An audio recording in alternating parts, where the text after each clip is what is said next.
If you're watching my video, you're probably trying to work out how to break into banks. The video offers 10 tips for university students like myself struggling with information overload on the reality, expectation, and opportunities of the sector. It condenses input from industry professionals, academic researchers, reputable companies, and career websites. I hope it helps you achieve your goals. Tip number 1, be self-aware. First thing you should do is work out if you're up for it. Assessing your strengths, weaknesses, motivations, and values by using a range of testing instruments can help find a career match in this broad sector and protect against cultural mismatch. Tip number 2, network, network, network. You never know when you might need a call in a favour or be given the chance to redeem yourself. Your networks will provide invaluable opportunities and might even help get a foot in the door. Establish them early at university. Expand them through memberships in committees, professional associations, and through online platforms, locally and internationally. Also remember to renew your networks regularly and make sure they include the new movers and shakers in the sector. Tip number 3, be on top of the recruitment process. You'll have a better chance of success if you plan ahead. The banking sector is highly competitive and the recruitment process is multi-stepped and includes an online application, online tests, a series of interviews, and time in a testing centre. This can be grueling. Start preparing before the academic year starts. Applications often open in February, and the first online application stage can close as early as mid-March. Don't fall into the trap of applying for too many companies.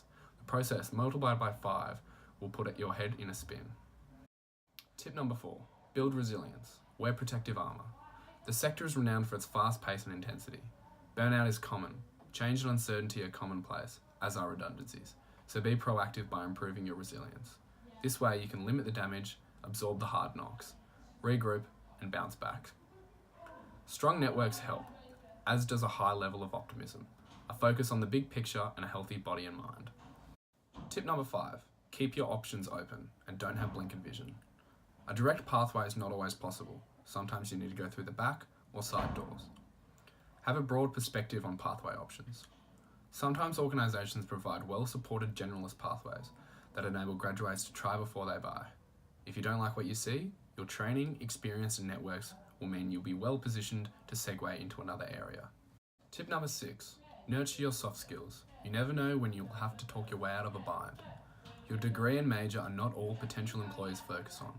Most seek all-round graduates and rank soft skills highly. If you can work as a team, communicate with a broad cross-section of people, you will be well placed. If not, then seek ways of building up these skills while still at uni. Tip number 7, slam your WAM and slay your GPA. Make sure you engage your brain.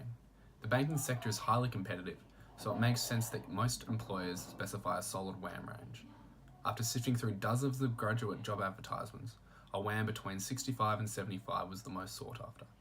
If you're considering breaking into an investment bank, you may need to up that score a notch or two. Tip number 8, be selective with your electives. Strategy and tactics are key. Internships and international exchanges always look good on your academic record. They are also a great way of expanding networks and gaining wide-ranging experiences and mentors who may be willing to give you a reference or a job. So don't leave until your final semester when the selection process has already started.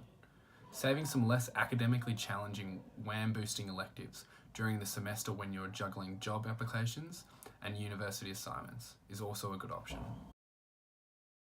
Tip number 9, keep your eye on the trends.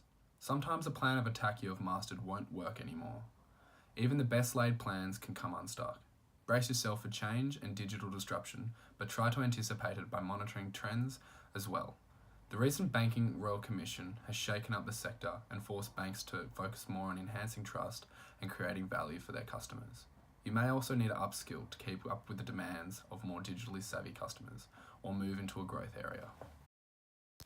Tip number 10, never stop learning. Finally, once on the inside, don't drop your guard. Gaining a university degree is a way of getting your foot in the door, but there is an expectation that you keep learning and improving your qualifications. Experiences and higher qualifications will help you stand out from the crowd when it comes to promotions and other opportunities. Thanks for taking the time to watch my short video. I hope it gave you some ideas on how to break into the banks and thrive. Perhaps I'll see you on the inside.